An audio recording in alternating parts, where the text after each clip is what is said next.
Bienvenue à tous, suivez-moi. J'ai ici la toute nouvelle gamme de téléphones Google Pixel et je vais tout de suite déballer la version 10 Pro. Alors, allons droit au but.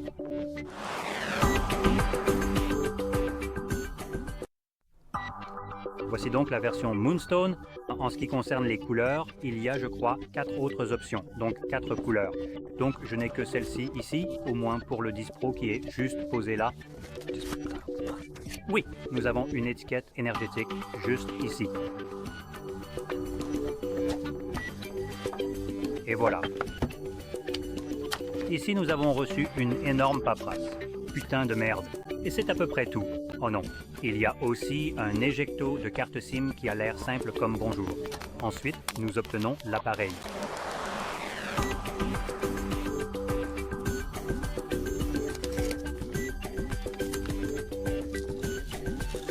Ok, donc nous devons en quelque sorte le déchirer.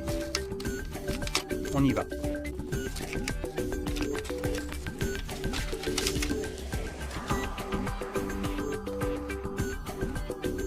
Voyons, N, démarrez-le et pendant qu'il démarre, retirez également le câble. Nous avons donc ici un boîtier de type C pour le câble type PHC et il n'y a rien de vraiment spécial ici. Bref, passons à l'appareil lui-même. Maintenant, ça me donne vraiment trop l'impression d'un iPhone et je veux le souligner avant de commencer et avant que l'un d'entre vous envisage même d'acheter ce Pixel ou pas Pixel. Mais Google lui-même veut faire de cet appareil un écosystème fermé, un peu comme ce qu'est l'iPhone. Nous prévoyons de commencer à déployer cette merde l'année prochaine et vous ne pourrez plus installer aucune application tierce à moins qu'elle ne soit créée par un développeur certifié, ce qui signifie évidemment que le développeur doit payer Google pour cela. C'est assez hilarant de voir leur explication. Pour protéger l'utilisateur des malwares, au lieu d'appliquer, je ne sais pas, un antivirus comme Windows, ils décident de nous baiser, nous les utilisateurs, en rendant le chargement latéral impossible et en faisant payer en plus. C'est hilarant de voir qu'en voulant soi-disant protéger, ils ne font que profiter de la situation, car en nous empêchant d'installer des applications en dehors du Play Store, ils nous obligent à utiliser les applications pourries qui s'y trouvent, par exemple. Donc si tu n'aimes pas Netflix, eh bien tant pis pour toi, tu es maintenant coincé avec ça ou avec ce qui arrivera ensuite. Parce que oui, les applications tierces qui utilisent des dépôts ne seront plus disponibles pour nous. Donc évidemment, dans ce cas, Google est gagnant et en plus, les développeurs doivent leur payer pour publier leurs applications, ce qui fait encore une fois gagner Google. Allez, fais-toi plaisir avec ça. Et si ça te pose problème, comme à moi, je te conseille fortement de ne plus jamais acheter d'appareil Android. Parce que à ce stade, c'est juste une version inférieure d'un iPhone et autant prendre un iPhone vu qu'ils coûtent à peu près le même prix et qu'ils sont plus puissants que ce qu'on a ici. Et puisqu'on parle de puissance, entrons dans le vif du sujet. Donc, un appareil sorti le 20 août est équipé d'un écran de 6,3 pouces. Ici, c'est le 10 Pro, donc c'est la version plus petite. Il y a aussi, je crois, une version Max, donc celle-ci sera la plus grande, et il y a aussi une version plus petite, mais toutes fonctionnent avec à peu près les mêmes caractéristiques techniques, à quelques différences près, notamment au niveau de la taille de la batterie et des contraintes liées à la taille et aux modifications qu'ils ont dû apporter. Donc avec cela en tête, nous avons un écran de 6,3 pouces avec une résolution de 1280 x 856 pixels. C'est plutôt bien. LTPO OLED 120 Hz, Fresh Rated certifié HDR10 et une luminosité maximale de 3300 nits avec un rapport écran-corps de 87,6%. C'est un peu moins que ce à quoi je m'attendrais d'un appareil au prix de 1000 $. Bref, passons à autre chose. Ils essaient de le cacher dans l'OLED afin que vous ne puissiez pas voir les cadres pour le moment tout au long du processus de configuration. Je vais donc activer le mode clair juste pour que nous puissions véritablement et clairement observer à quoi cela ressemble concrètement sur un tout nouvel appareil, un dispositif flambant neuf qui est censé représenter en gros ce qui se fait de mieux et de plus performant actuellement sur le marché technologique. Ne cachez pas les bordures en mode sombre, allez quoi, c'est vraiment frustrant. Ce n'est pas du tout ce que je veux. Je suppose que je vais devoir aller dans les paramètres d'affichage pour résoudre ce problème. Voilà. Et maintenant, on peut voir ces vilaines bordures. Je tiens à préciser que j'utilise un téléphone Samsung au quotidien. Je vais simplement désactiver le mode sombre sur mon appareil et aller aussi dans les paramètres. Maintenant, ces bordures les paraissent plus épaisses qu'elles ne le sont vraiment parce que j'ai un protège-écran, un modèle Mac, qui a ces horribles bordures noires que vous pouvez aussi voir autour de la caméra. Donc en réalité, cet appareil a des bordures plus fines que ce que vous voyez en ce moment. Et même avec ce protège-écran, ces bordures sont plus fines que celles qu'on a ici. Vous pouvez acheter cet appareil pour moins cher que celui-ci. Il sera plus rapide. Le téléphone fonctionne aussi avec le même type d'Android. Enfin, la même version. Peut-être pas exactement le même Android, mais Samsung, quand il s'agit de OOS, ça me fait mal de le dire, mais côté OOS, c'est plutôt bon. Et quand on le compare à celui-ci, en ce moment, je dirais que c'est plutôt correct. En ce qui concerne le logiciel, je suis presque sûr que le Pixel prendra probablement de meilleures photos. Le S25 ici, avec sa configuration d'appareil photo, c'est vraiment mauvais. Je ne vais pas le nier. Si vous pensez à un téléphone comme celui-ci à cause des caméras, sur le papier, elles semblent bonnes, mais il y a un vrai problème avec le logiciel et, à mon avis, ces caméras sont absolument nulles.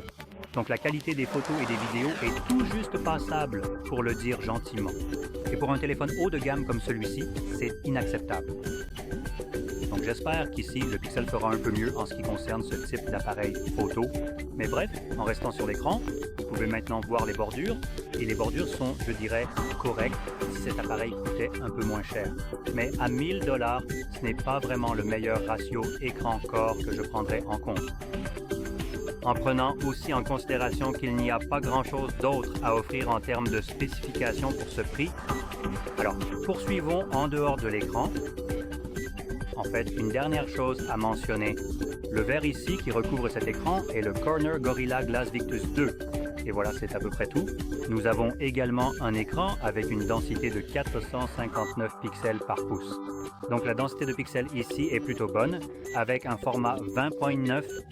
Maintenant que nous avons parlé de l'écran, passons aux appareils photo. Ici, nous avons un ensemble de 3 caméras ainsi qu'un capteur de température. Pourquoi diable aurait-on besoin d'un capteur de température alors qu'on peut simplement, je ne sais pas, je suppose que c'est probablement pour mesurer votre température corporelle. Je ne pense pas que ce soit pour l'environnement. Pour être honnête, je n'ai pas vraiment pris la peine de vérifier ça. Pour moi, ça ressemble un peu à un gadget de toute façon. Donc, les caméras ici sont de 50 mégapixels avec une ouverture f1.7 et un objectif grand angle de 27 mm. Ensuite, nous avons un téléobjectif périscopique de 48 mégapixels avec une ouverture f4.8, 113 métaux, ainsi qu'un ultra grand angle de 48 mégapixels, f1.7, avec un champ de vision de 123 degrés. Donc, ce sont les 3 caméras auxquelles vous avez accès, du moins à l'arrière. Et avec ces caméras, vous pouvez filmer en 8K à 30 images par seconde. Mais il y a un petit astérisque à cela. C'est possible grâce à une mise à l'échelle basée sur le cloud. Ensuite, la 4K jusqu'à 60 images par seconde, le 1080p jusqu'à 60 images par seconde et le ralenti jusqu'à 240 images par seconde avec stabilisation optique et HDR 10 bits. Et on peut retourner l'appareil vers l'avant. On a ici une caméra frontale perforée de 48 mégapixels, ultra grand angle avec une ouverture de f2.2 qui permet de filmer en 4K 60 images par seconde et aussi en 1080p 60 images par seconde. Donc, je dirais que, sur le papier, au moins, l'ensemble des caméras est plutôt correct. En termes d'optimisation de l'appareil photo, la localisation Google est entièrement activée, permettant une meilleure organisation et une amélioration significative de la qualité des images grâce à des données de localisation précises. Alors, qu'est-ce que tu veux exactement? Comme c'est un téléphone Google, on s'attend à ce qu'il prenne des photos absolument incroyables et d'une qualité exceptionnelle. Je suppose que ce sera le cas, étant donné la réputation de Google en matière de photographie computationnelle. Voyons voir ce qu'il peut faire. Testons le zoom optique et numérique, un zoom X10. Allez, montrez-moi la puissance de cet appareil photo. Ok, je suis juste un peu trop près.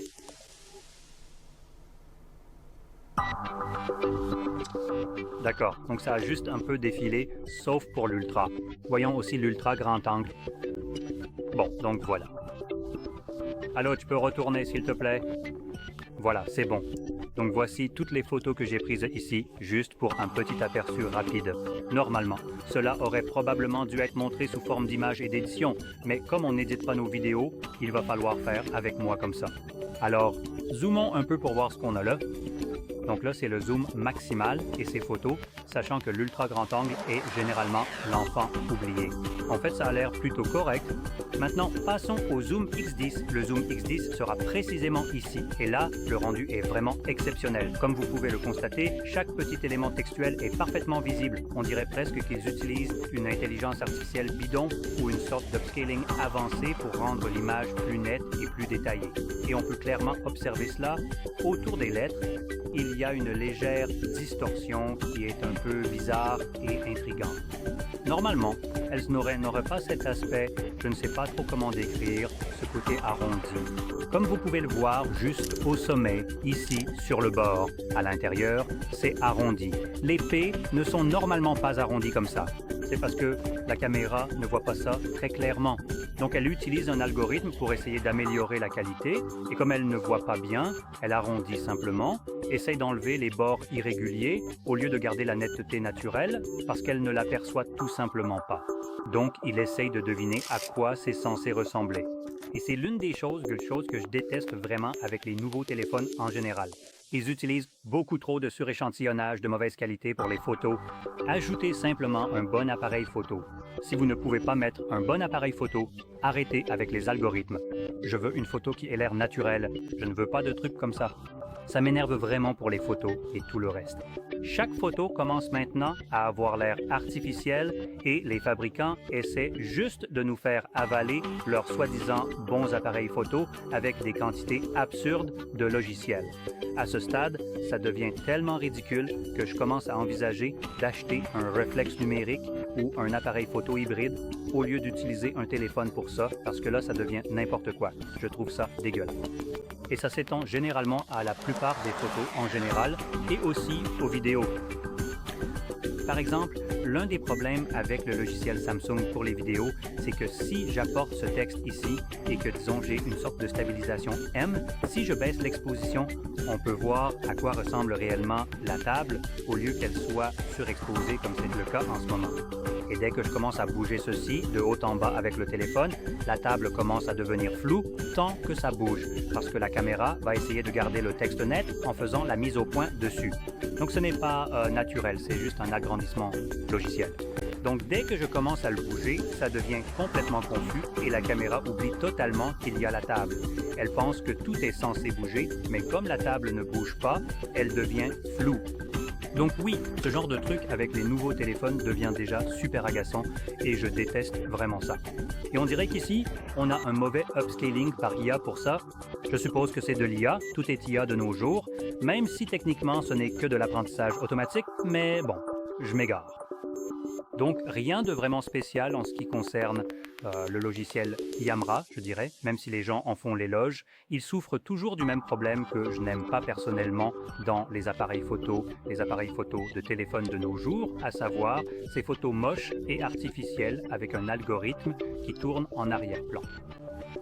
Donc si tu détestes ça, si tu aimes que tes photos aient l'air naturel, ce téléphone ne sera probablement pas celui qui te donnera des photos au rendu naturel de toute façon. Maintenant, avant de continuer, je veux aussi préciser que je ne suis pas un expert en photo ou quoi que ce soit de ce genre. Je recherche un certain type de rendu visuel sur mes téléphones, un aspect naturel et authentique qui n'est pas trop retouché numériquement afin de préserver l'essence même de l'image capturée. Et les nouveaux téléphones de nos jours ne font plus du tout ça. Ils veulent essentiellement gagner des benchmarks et on ne gagne pas des benchmarks en jouant franc jeu pour être en tête. Donc, on traite excessivement les images avec des algorithmes qui essaient de les améliorer pour qu'elles paraissent aussi belles que possible. C'est un peu pour ça que, par exemple, on se retrouve avec des photos de la Lune en zoom 100x, où la Lune est en fait remplacée par des images internes de la Lune stockées dans l'appareil.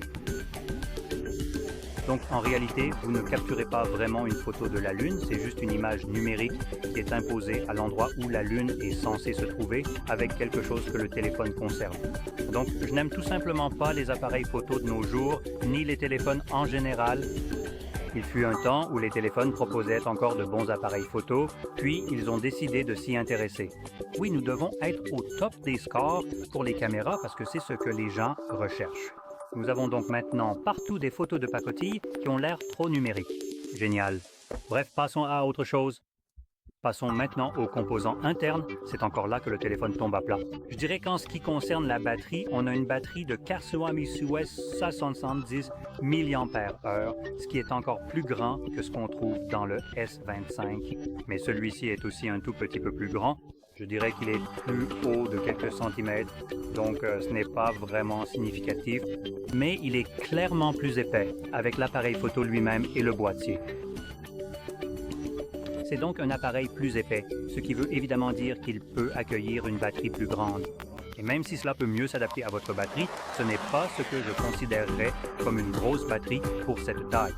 Vous savez ce qu'est une batterie de près de 6000 mAh que possède par exemple le Xiaomi 15 et laissez-moi juste vérifier. Alors oui, Xom Moi 15, c'est le 6,36 pouces. C'est le 6.3? Waouh! C'est fondamentalement la même taille. Et tu regarderais ça?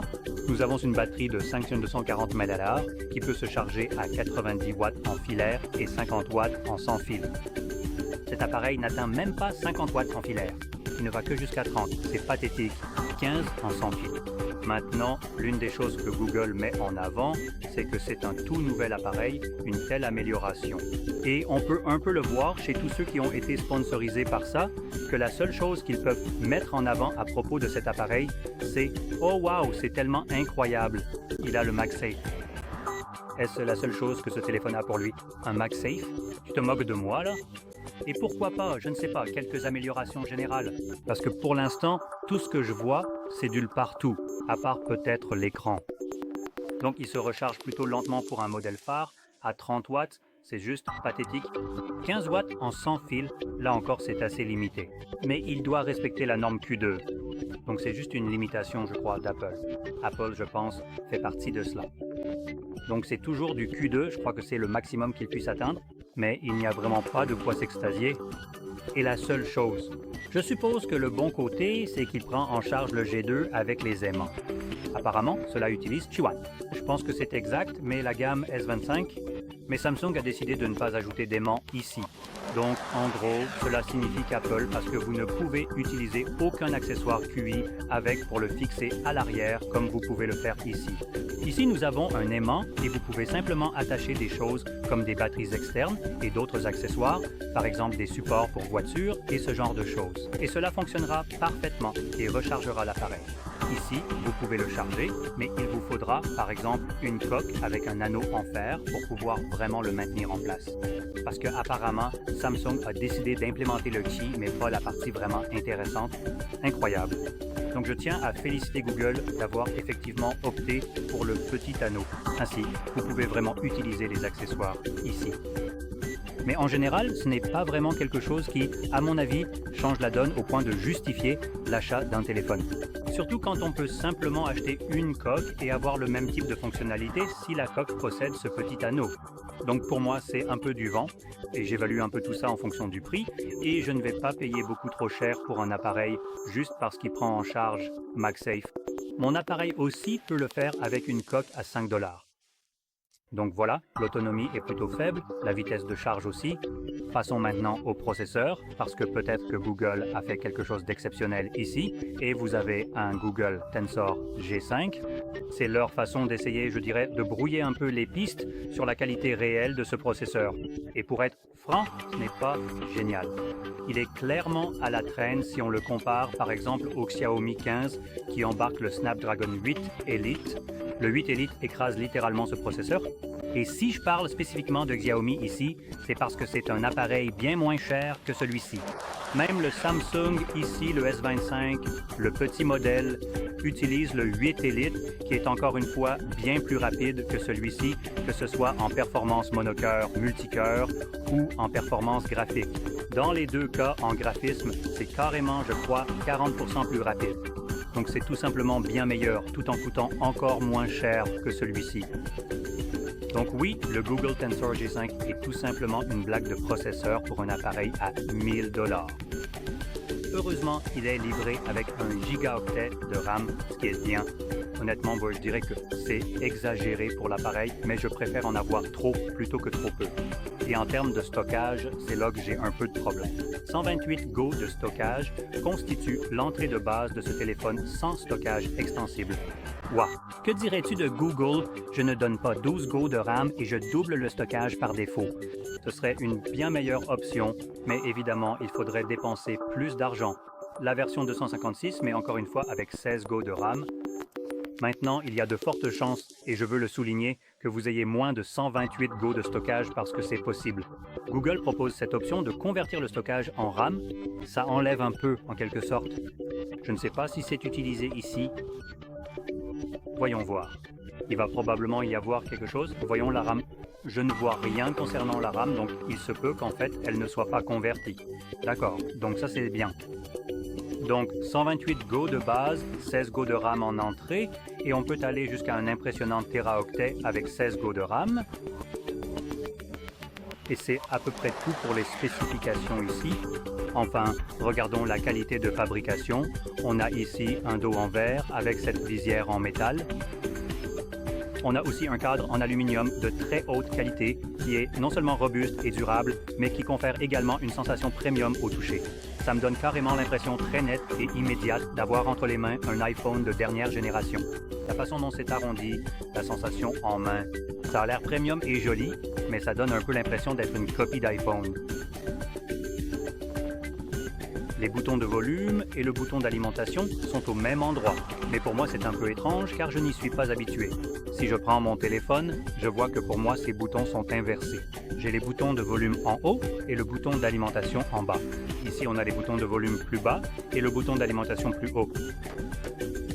Je ne suis pas forcément sûr d'aimer ça, je pense que je préfère l'inverse, où le bouton d'alimentation est un peu plus facile à atteindre et les boutons de volume un peu plus haut, hors du chemin, pour éviter de les presser accidentellement. Mais c'est juste une question de préférence personnelle, et si tu préfères comme ça, il n'y a aucun problème. Je voulais juste le signaler au cas où tu serais habitué comme moi à ce qu'il soit inversé. En haut, on a notre tiroir pour la carte SIM. C'est quelque chose que la version européenne de cet appareil aura, mais pas la version américaine. La version américaine n'a pas de tiroir SIM, vous devez utiliser uniquement les SIM et il n'y a rien ici.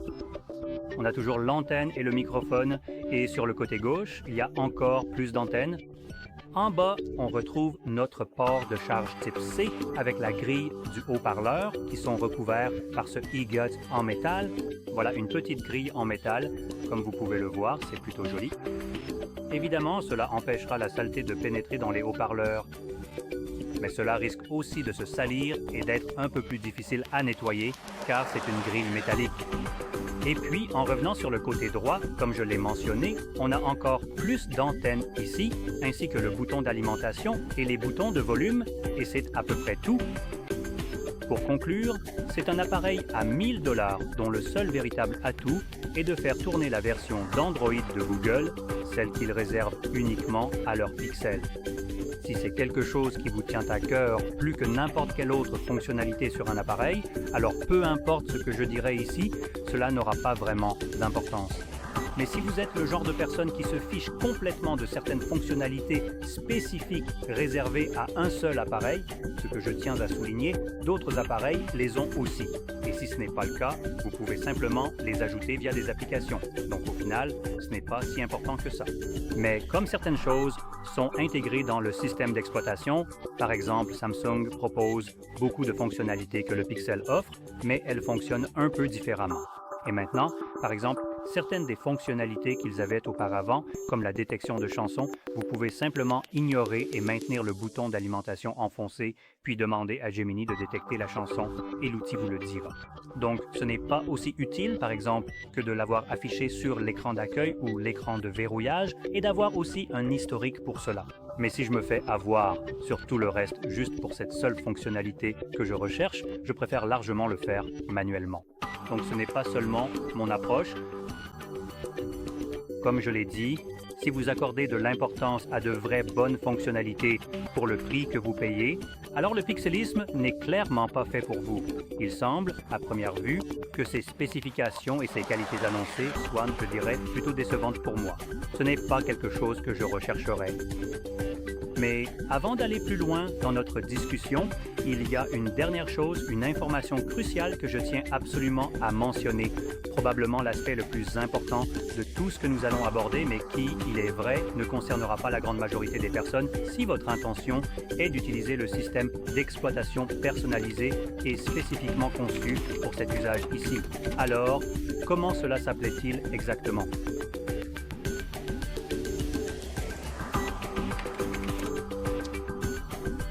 Je vais chercher quoi exactement? Je dois trouver quelque chose, mais l'objet de ma quête m'échappe encore. Qu'est-ce que je suis censé découvrir ou retrouver dans cette situation? Le nom c'était le log de Dieu, le véritable et authentique log divin. Je n'y arrive pas. Voilà, c'est bon, je l'ai trouvé. Donc, je suis un défenseur de la vie privée. J'aime simplement avoir de la vie privée. Je n'aime pas que mes appareils aient des portes dérobées et qu'ils collectent des données à chaque petite étape. Si vous payez 1000 $ pour un appareil, il n'y a aucune raison pour qu'il vous dépouille de vos propres données personnelles juste pour pouvoir les vendre et en tirer profit. S'ils font cela, alors ils devraient aussi vous récompenser en vous reversant une partie de ce bénéfice. Après tout, ce sont vos données. C'est pour cette raison précise que j'aborde ce sujet, afin que les pixels aient la possibilité d'installer des systèmes d'exploitation comme Graphene OS. Vous pouvez déverrouiller le bootloader et, en gros, installer une ROM personnalisée à la place de l'Android que vous avez ici. Et c'est la seule raison pour laquelle je choisis un pixel, pour installer Graphene OS, qui est un système d'exploitation bien plus sécurisé et qui, évidemment, supprime tout un tas de conneries de Google dont vous ne vous rendez même pas compte qu'elles tournent en arrière-plan sur votre appareil. Et ça me laisse quand même un goût amer parce que pour lutter contre cette idée glauque et malsaine de Google selon laquelle vos données leur appartiennent et l'appareil que vous achetez est en fait le leur, au final, vous êtes obligé de les récompenser en achetant leur appareil. J'ai un peu de mal avec ça, mais Graphene OS ne fonctionne que sur les pixels et c'est la meilleure ROM que vous puissiez avoir sur votre appareil. Et comme je l'ai dit, c'est la seule raison pour laquelle j'envisagerais de l'acheter.